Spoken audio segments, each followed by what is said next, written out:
அன்பான தேவனுடைய பிள்ளைகளே, ஆண்டவராகிய இயேசு கிறிஸ்துவின் நாமத்தில் உங்களை வாழ்த்துகிறேன். ஒரு வசனத்தை வாசிக்கிறேன். ஏசாயா 61:7. உங்கள் வெட்கத்துக்கு பதிலாக இரண்டத்தனையான பலன் வரும். இன்றைக்கி நம்முடைய வாழ்க்கையில் நிறைய இடங்களில் நம்ம வெட்கப்பட்டிருப்போம்.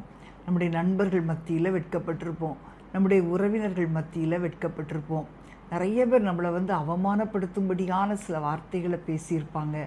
சிலருடைய வாழ்க்கையில் பார்த்திங்கன்னா சிலர் செய்த பாவங்களை, சிலர் செய்த குற்றங்களை திரும்ப திரும்ப சுட்டி காட்டி அவங்கள அவமானப்படுத்தி கொண்டு வெட்கப்படுத்தி கொண்டே இருப்பாங்க. ஆனால் கர்த்தர் நம்மோடு கூட இருக்கிறதுனால நம்முடைய வாழ்க்கையில் அந்த வெட்கத்திற்கு பதிலாக எத்தனை இடத்துல நம்ம வெட்கம் அனுபவித்தோமோ, எத்தனை இடத்துல அவமானப்படுத்தப்பட்டோமோ, அந்த வெட்கத்துக்கு பதிலாக ஆண்டவர் நமக்கு இரண்டத்தனையான பலனை கொடுப்பாராம். செப்பனியா 3:19 பார்க்கிறோம், அவர்கள் வெட்கம் அனுபவித்த சகல தேசங்களிலும் அவர்களுக்கு புகழ்ச்சியும் கீர்த்தியும் உண்டாக செய்வேன். ஆமேன். எந்த இடத்துலலாம் பிரியமானவர்களே நீங்கள் வெட்கத்தை அனுபவித்தீங்களோ அந்த இடத்துல கர்த்தர் உங்களை புகழ்ச்சியாக கீர்த்தியாக மாற்றுவார். ஒருவேளை உங்களுடைய உறவினர்கள், உங்களோடு உடன் பிறந்தவர்கள் கூட உங்களை வெட்கப்படுத்தி இருக்கலாம், அவமானப்படுத்தி இருக்கலாம், மிகவும் மோசமாக பேசலாம். அதனால் நீங்கள் உடைந்து போய் காணப்படலாம். ஆனால் கர்த்தர் இன்றைக்கு உங்களை தைரியப்படுத்துகிறார். நீங்கள் வெட்கத்திற்கு பதிலாக இரண்டத்தனையான பலனை பெற்றுக்கொள்வீர்கள். யோபுடைய வாழ்க்கையில் பாருங்களா, அவ்வளோ பெரிய சீமான், அவ்வளோ பெரிய செல்வந்தன். ஆனால் ஒரு நாள் எல்லாவற்றையும் இழந்து வெட்கப்பட்ட சூழ்நிலை, மனைவி வெறுக்கிற சூழ்நிலை, நண்பர்கள் அவனை அவமானப்படுத்தி பேசின சூழ்நிலை. ஆனால் ஒரு நாள் வந்தது, கர்த்தர் அவனுடைய எல்லாம் இழந்து போன எல்லாவற்றையும் 2 மடங்காக அவனுக்கு திரும்ப கொடுத்தார். நம்ம வேதத்தில் அதை வாசிக்க முடியும்.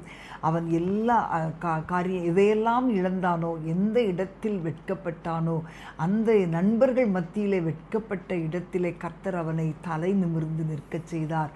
அவனுடைய வாழ்க்கையை நம்ம பார்க்கும்போது அந்த யோபு 42ஆம் அதிகாரத்தில் கர்த்தர் அவன் சிறையிருப்பை மாற்றினார் என்று நம்ம வாசிக்கிறோம். அந்த சிறையிருப்பை மாற்றும்போது கர்த்தர் இரண்டத்தனையான பலனை அவனுக்கு கொடுத்து அவனை ஆசீர்வதித்தார். இன்றைக்கும் பிரியமானவர்களே, உங்களுடைய நண்பர்கள் மத்தியிலே நீங்கள் வெட்கப்பட்ட சூழ்நிலையில் இருந்திருக்கலாம்.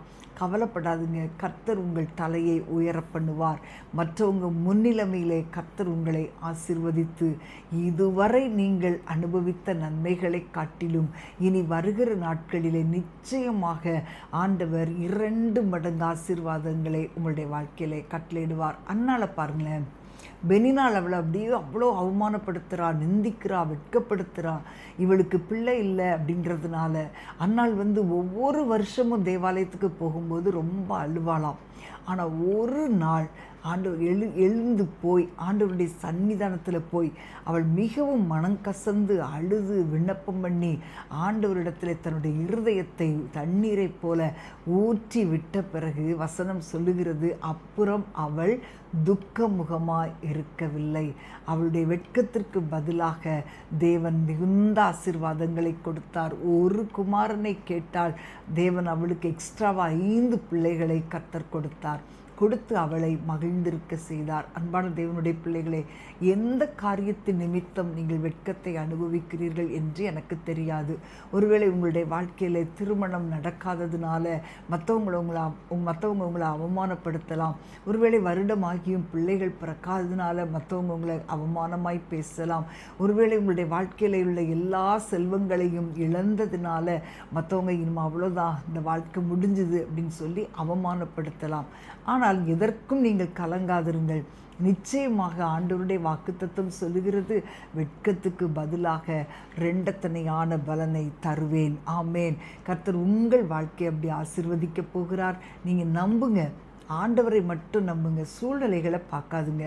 இன்றைக்கு இருக்கிற சூழ்நிலைகளை நம்ம பார்த்தோம் அப்படின்னா நிச்சயமாக நம்மளால் அதில் ஒரு ஜெயம் எடுக்க முடியாது. ஆனால் கர்த்தர் கொடுத்த வாக்குத்தத்தத்தை மட்டும் நாம் பார்த்து நம்ம அவரை உறுதியாய் நம்பும்போது நிச்சயமாக உங்கள் வாழ்க்கையிலே இரண்டத்தனையான பலனை கர்த்தர் தருவார். நாம் ஜெபிப்போமா?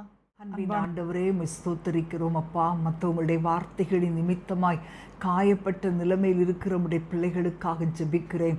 மற்றவங்க பேசும்போது இவங்களால பேச முடியாமல், பேச வாய்ப்பு இல்லாமல் தலை குனிந்து நின்ற இடங்கள் உண்டப்பா.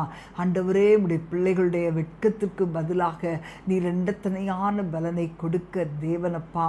ஆண்டவரே, நீர் அப்படியே ஆசீர்வதிக்கிறதற்காக ஸ்தோத்திரம். இயேசுவின் நாமத்தில் பிதாவே, ஆமேன் ஆமேன். பிரியமானவர்களே, நீங்கள் வெட்கம் அனுபவித்த நிலையில் இருப்பீர்களானால் இன்றைக்கு ஆண்டவர் நம்புங்க. கர்த்தர் உங்களை ஆசீர்வதித்து வெட்கத்துக்கு பதிலாக இரண்டத்தனையான பலனை கொடுப்பார். God bless you. அன்பின்